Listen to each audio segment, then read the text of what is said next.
नमस्ते, सभी को नमस्ते। एजुकेशन वर्ड्स में आप सबका हार्दिक स्वागत है। हमने कक्षा 12 की जो राजनीति विज्ञान का पहला चैप्टर न्याय की अवधारणा हमने पढ़ा था, उसमें हमने प्राचीन, मध्य और आधुनिक न्याय के संबंधी विचार हमने रीड कर लिए थे, समझ लिए थे। उसके बाद हमने छोड़ दिया था जनरल रॉल्स के ऊपर। इससे पहले का जो हमने पढ़ाया था वो मैंने पहले वीडियो में डाल दिया है। अगर आपको नहीं मिला है तो मैं इसको डिस्क्रिप्शन में इसकी लिंक वापस से डाल दूंगी, आप उसको देख लें। अब देखते हैं हम जॉन रॉल्स के न्याय संबंधी विचार। जॉन रॉल्स जो एक विचारक हैं, उन्होंने अपने न्याय संबंधी विचार एक पुस्तक में लिखे। उनकी पुस्तक का नाम है ए थ्योरी ऑफ जस्टिस। उनकी पुस्तक का नाम क्या है? ए थ्योरी ऑफ जस्टिस। इंपॉर्टेंट पुस्तक है ये, 1 नंबर के क्वेश्चन में आएगी ये हमारे पास। उसमें उन्होंने लिखा आधुनिक परिप्रेक्ष्य में सामाजिक न्याय का विश्लेषण किया। रॉल ने न्याय के परंपरागत विचार से असंतुष्ट थे और जो एक सामाजिक संस्था को न्यायप्रद बनाने पर बल देते हैं, वे इस बात से भी असहमत थे जिसमें परंपरागत न्याय के प्रतिपादक राजनीतिक एवं सामाजिक नीतियों को सही ठहराते थे। उन्होंने उपयोगितावादियों के, हमें पता है ना उपयोगितावादी के कौन थे प्रवर्तक? Jeremy Bentham. अधिकतम व्यक्तियों के अधिकतम सुख पर आधारित न्याय की अवधारणा को भी क्या बताते हैं? वो त्रुटिपूर्ण बताते हैं। यह सिद्धांत बहुमत की अल्पमत पर तानाशाही स्थापित करता है। ये विचार किसके? रॉल्स के, उपयोगितावाद के खिलाफ। अब रॉल्स ने लोकतंत्र के 2 मौलिक नैतिक सिद्धांतों को प्रतिस्थापित किया। एक तो अधिकतम स्वतंत्रता एवं स्वतंत्रता की सुरक्षा के लिए आवश्यकता। हम इस सिद्धांत के अंतर्गत प्रत्येक व्यक्ति को व्यापक स्वतंत्रता प्राप्त होती है जो उसे अन्य व्यक्तियों के को भी उपलब्ध रहती है। नंबर 2, व्यक्ति व राज्य द्वारा ऐसी सामाजिक व आर्थिक स्थितियों की स्थापना की जाती है जो सबके लिए कल्याणकारी हो। अब सबकी प्रगति के लिए वह अज्ञानता के पर्दे के सिद्धांत को स्थापित करते हैं। अब इसमें देखो, अज्ञानता का पर्दा क्या है? अज्ञानता का पर्दा, इससे आशय है व्यक्ति को समाज में अपनी वर्तमान स्थिति का पता नहीं हो तथा व्यक्ति का भी पता नहीं हो। जब उसको अपनी स्थिति का पता नहीं होगा कि ये मेरे मामा है, ये इससे मेरा ये रिश्ता है, ये मेरे चाचा है, ये मेरे दादा है, ये मेरे दूसरे रिश्तेदार, तो वो क्या करेगा? जब उसको रिश्ते का पता नहीं होगा तो वो न्याय करेगा। इसलिए रॉल्स का यही सिद्धांत अज्ञानता के पर्दे के नाम से स्थापित होता है। उसके अनुसार पूर्व मनुष्य अज्ञानता के पर्दे के पीछे है, अर्थात वे अपनी उस मूल स्थिति में आ जाते हैं जहां वे योग्यताओं, हितों, क्षमताओं आदि में समान है। इस स्थिति में ही न्याय की सर्वप्रथम मांग सबको समान स्वतंत्रता तथा अवसरों की उचित समता की होती है, अर्थात जीवन की मूलभूत आवश्यकताओं से जुड़ी वस्तुओं का बिना किसी भेदभाव के समान वितरण। ठीक है, तो जब इसमें हीनतम को अधिकतम लाभ मिले। अब आते हम भारतीय राजनीतिक चिंतन में न्याय। अब तक तो हमने पूरा यूरोप का पढ़ा, अब हम अपने भारतीय देखते हैं। Justice in Indian political thought.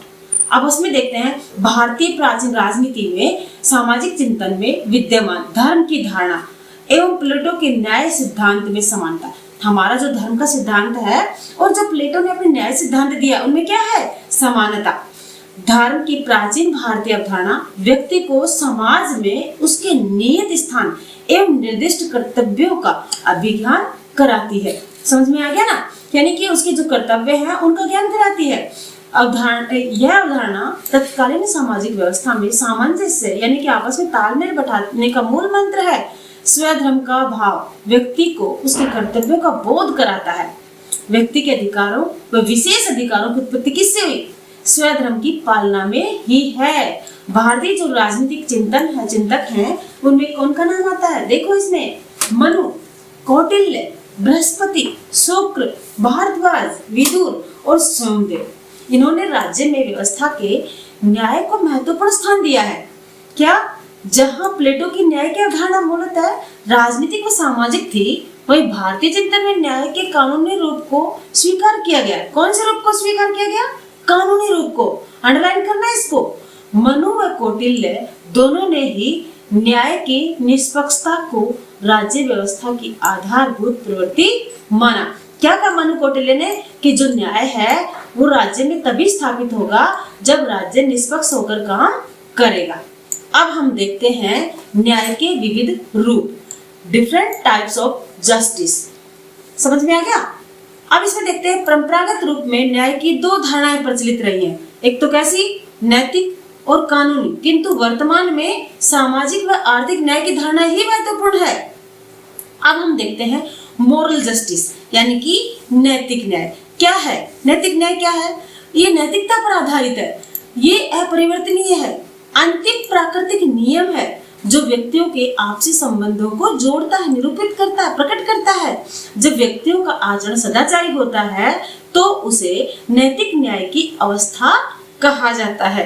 जब व्यक्ति का आचरण नैतिकता से परे होता है तो उसे नैतिक न्याय के विरुद्ध माना जाता है।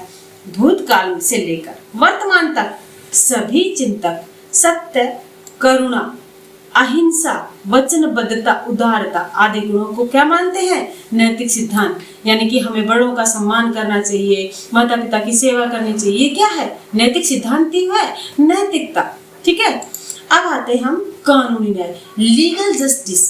इसमें क्या है? राजनीतिक व्यवस्था में कानूनी व्यवस्था को न्याय व्यवस्था भी कहा जाता है। ध्यान रखना इसको। इसमें वे सभी नियम और कानून शामिल हैं जिनका नागरिक स्वाभाविक रूप से क्या करता है? अनुसरण करता है। कानूनी न्याय की धारणा को दो बलों पर बल दिया है। कौन कौन सी?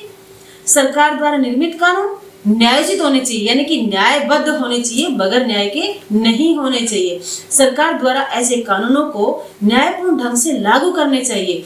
कानूनों के उल्लंघन की स्थिति में निष्पक्ष दंड का क्या होना चाहिए? प्रावधान। अगर कोई कानूनों का उल्लंघन करता है तो सरकार के पास ऐसी शक्ति होनी चाहिए कि वो उन कानूनों को लागू करवा सके। अब तीसरा न्याय जो हमारे पास है, पॉलिटिकल जस्टिस यानी कि राजनीतिक न्याय। अब राजनीतिक न्याय क्या है? राजनीतिक न्याय समानता व समता पर आधारित है। एक राज्य व्यवस्था में सभी व्यक्ति क्या होंगे? समान अधिकार और अवसर के प्राप्त होने चाहिए। उन्हें अधिकार भी समान हो, अवसर भी मिलने चाहिए। राजनीतिक न्याय भेदभाव और असमानता को क्या करता है? अस्वीकार करता है। राजनीतिक न्याय सभी व्यक्तियों के किसकी बात करता है? कल्याण पर आधारित होता है और केवल प्रजातांत्रिक व्यवस्था में ही ऐसा न्याय हमें मिल पाता है। कैसा न्याय? राजनीतिक न्याय। राजनीतिक न्याय प्राप्त करने के कुछ साधन भी हैं, जैसे कौन सा? वयस्क मताधिकार। क्या होता है वयस्क मताधिकार? यानी कि एक निश्चित आयु प्राप्त होने के बाद वोट डालने का अधिकार। हमारे यहाँ कितनी दी गई है वयस्क की आयु? 18 वर्ष। विचार में भाषण की अभिव्यक्ति की स्वतंत्रता, विचार अपने विचार प्रकट करने का यानी कि भाषण देने का। ऐसा नहीं है कि हम अपने विचारों में किसी दूसरे की बुराई करें, नहीं, अच्छे विचार अपने देने की हमें स्वतंत्रता है। अभिव्यक्ति हमारे जो है अपनी अभिव्यक्ति, अपने विचारों की अभिव्यक्ति करने की क्या होनी चाहिए? स्वतंत्रता होनी चाहिए। और ये हमें किसके? बिना भेदभाव के सार्वजनिक पद पर आसीन होने का अधिकार, यानी कि वह अवसर सभी नागरिकों को समान रूप से प्राप्त होना चाहिए। ये भी हमारा किस में आएगा?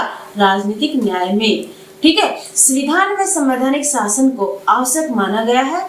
किसी विशेष वर्ग व व्यक्ति को विशेष अधिकार प्रदान करना राजनीतिक न्याय का गुण नहीं है, यानी कि किसी भी व्यक्ति को विशेष अधिकार नहीं दिए जा सकते। ठीक है, अब आता हमारा सोशल जस्टिस यानी कि सामाजिक न्याय। हम जानते हैं मनुष्य कैसा प्राणी है? एक सामाजिक प्राणी है और समाज से बाहर वो नहीं रह सकता।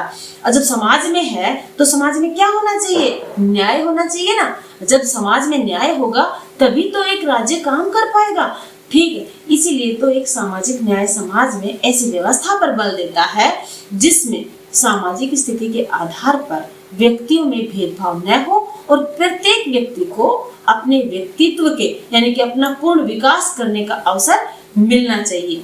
राज्य द्वारा व्यक्ति के अच्छे जीवन के लिए आवश्यक परिस्थितियां उत्पन्न करनी चाहिए। यानी कोई भी व्यक्ति अगर अपना विकास करता है तो राज्य का ये कर्तव्य है कि उसको वो अवसर उपलब्ध कराए। ठीक है, राज्य व्यवस्था से अपेक्षा भी की जाती है कि वह नीति निर्माण करते समय ऐसी विधायी व प्रशासनिक नियमों का निर्माण करे जो एक समतामूलक समाज यानी कि जहाँ समाज में समानता हो निर्माण करने में सहायक हो। जॉन रॉल्स आदि ने सामाजिक न्याय को विशेष महत्व दिया। अंडरलाइन करना इसको। रॉल्स ने किसको आदि महत्व दिया है ज्यादा? राजनीतिक, नैतिक या सामाजिक आर्थिक? किसको? सामाजिक न्याय को। रॉल्स का मूल्यों का अर्थ नहीं है असमानता और स्वतंत्रता जैसे मूल्यों का कोई अर्थ नहीं है। जब अगर समाज में न्याय नहीं होगा तो रॉल्स क्या कहता है? चाहे कितनी समानता दे दो, स्वतंत्रता दे दो, जब तक समाज में न्याय नहीं होगा तब तक इनका कोई और अर्थ नहीं है। आगे आते हैं हम आर्थिक न्याय, इकोनॉमिक जस्टिस। आर्थिक न्याय क्या है? इसका मतलब आर्थिक समझते हैं ना, पैसे से, धन से, आर्थिक रूप से जो हमारी बुनियादी आवश्यकताएं हैं उनकी पूर्ति से।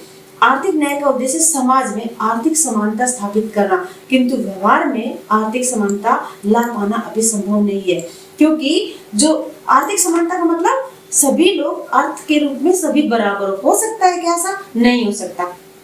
आर्थिक न्याय का सिद्धांत इस बात पर भी बल देता है कि आर्थिक संसाधनों का वितरण करते समय राज्य व्यवस्था को व्यक्ति की आर्थिक स्थिति का ध्यान रखना चाहिए। धन संपदा के आधार पर व्यक्तियों के बीच में पाई जाने वाली असमानता की निंदा करता है कौन? राज्य। तथा गरीब और अमीर के बीच की खाई को कम करने पर भी बल देता है। तो आर्थिक न्याय के लक्ष्य की प्राप्ति के लिए व्यक्ति संपत्ति के अधिकार को सीमित करने की आवश्यकता है। जैसे हमने देखा कि हमारे मूल अधिकार जो संविधान में दिए थे वो 7 थे और उनमें एक संपत्ति का अधिकार हटा दिया गया है। वो इसी वजह से सामाजिक विचार के अनुसार आर्थिक विषमता गरीब और अमीर के बीच की खाई को और अधिक गहरी कर देती है, जिससे समाज में सदैव वर्ग संघर्ष की स्थिति बनने की संभावना रहती है। अगर आर्थिक रूप से ज्यादा अमीर लोग होंगे और गरीब लोग होंगे तो कार्ल मार्क्स ने जो वर्ग संघर्ष की बात कही है ना, वो हमारे समझ में आ जाएगी कि समाज में 2 वर्ग बन जाएंगे, एक अमीर वर्ग और एक गरीब वर्ग, और उन दोनों वर्गों में क्या। अब ये आज का आपका गृह कार्य है। आपको ये इन प्रश्नों के उत्तर अपनी कॉपी में नोट करने हैं। इन्हीं में से तुम्हें क्वेश्चन मिल जाएंगे परीक्षा में। ठीक है, धन्यवाद।